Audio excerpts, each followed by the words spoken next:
అందరి నమస్కారం. రాష్ట్ర ప్రజలకి, శ్రేయభిలాషులు ప్రతి ఒక్కళ్ళకి వైవి సుబ్బారెడ్డి గారు గత 5 సంవత్సరాల్లో 3.5 సంవత్సరాలు ఎంతో టీటీడీ చైర్మన్గా కూడా చేశారు తిరుపతిలో.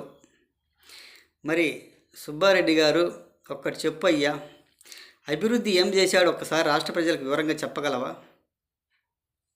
ఒక్కసారి చెప్పు. నెలకొక్కసారి ప్యాలెస్ నుండి బయటికి వస్తాడు, అప్పులు తెచ్చి పరదాల సాటు నుండి బటన్లు నొక్కుతాడు, వెంటనే వెళ్ళి ప్యాలెస్లోకి వెళ్ళి పడుకుంటాడు. ఏ రోజైనా జనంలో తిరిగి ఓపెన్గా ప్రెస్ మీట్లు పెట్టాడా ఇప్పుడు పెట్టినట్టుగా? ఒక్కసారి ఆలోచించి రాష్ట్ర ప్రజలకు వివరంగా చెప్పండి. ఏ రోజైనా పరదాలు వదిలేసి జనాల్లోకి పబ్లిక్లో తిరిగాడా? పబ్లిక్గా తిరగలేదు. ఎప్పుడైనా పరదాలు కట్టుకుంటాడు, పరదాలు చాటం పోతాడు, బట్టలు నొక్కుతాడు, అప్పులు తీసుకొస్తాడు. అది 5 సంవత్సరాలు ఏం చేశారు మన రాష్ట్రానికి ఒకసారి చెప్పండి. అభివృద్ధి గురించి చెప్పు, మీరు చేసిన హామీల గురించి, మన రాజధాని గురించి చెప్పు. ఇప్పుడు 2029 అధికారంలోకి వస్తాము, విశాఖపట్నం నుంచి పరిపాలన చేస్తాము, మళ్ళీ మేము అధికారంలోకి వస్తే అక్కడి నుంచే పరిపాలన అందిస్తాము అని అంటారు. ప్రమాణ స్వీకారం కూడా అక్కడి నుంచి చేస్తామంటారు. మరి రాష్ట్రం ఈ పక్క ఏమైపోవాలి ఒక్కసారి ఆలోచించి చెప్పండి.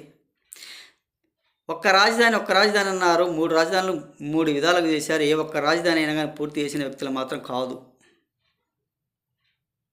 ఒక్కసారి చెప్పండి మన అభివృద్ధి గురించి, మన రాష్ట్రంలో ఏం చేశారు, ఎలా చేశారు అనేది.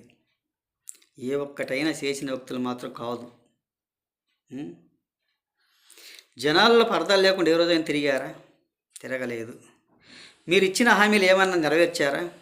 నెరవేర్చలేరు.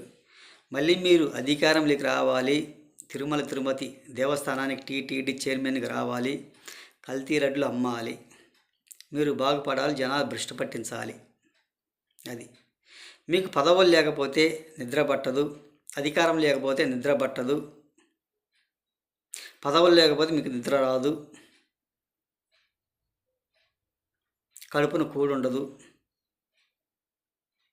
అటువంటి వాసమే కానీ దేనికి పనికొచ్చే వాళ్ళు మాత్రం కాదు కదా.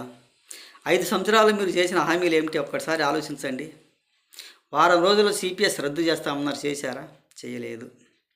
రాష్ట్ర రాజధాని మాత్రం బద్దల కొట్టేశారు, గందరగోళం సృష్టించారు. పోలవరం పూర్తి చేయలేకపోయారు.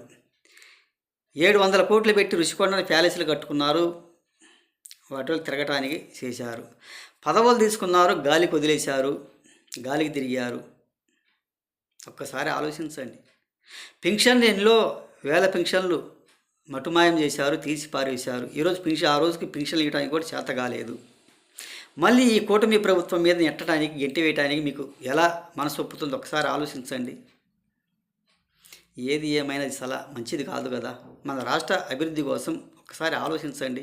ఏం చేశారు రాష్ట్ర అభివృద్ధి? గాలికి వదిలేశారు. మీకు పదవులు కావాలి, నిద్ర పట్టదు, ఆకలి ఉండదు, తిన్నా కానీ ఒంటికి కూడు పట్టదు. పదవుల కోసం, అధికారం కోసమే కానీ ఇటువంటి కల్లిబిల్లి మాటలు ఏ ఒక్కటైనా సరిగా చేసిన వ్యక్తులు మాత్రం కాదు. ఒక్కసారి ఆలోచించి రాష్ట్ర ప్రజల కోసం చెప్పండి. అభివృద్ధి కోసం ఇటువంటి పనికిమాలిన ప్రెస్ మీట్లు పెట్టుకుంటుంటే రాష్ట్ర ప్రజలు ఎవరు నమ్మటానికి ఆస్కారం లేదు. మీరు అప్పులు చేసి బట్టలు నొక్కడానికి కానీ అభివృద్ధి కోసం ఏమీ లేదు. ఒక్కసారి ఆలోచించండి. ఏది ఏమైనా తెలియజేస్తూ రాష్ట్ర ప్రజలకి, శ్రేయభిలాషులకి ప్రతి ఒక్కళ్ళకి హృదయపూర్వక ధన్యవాదాలు.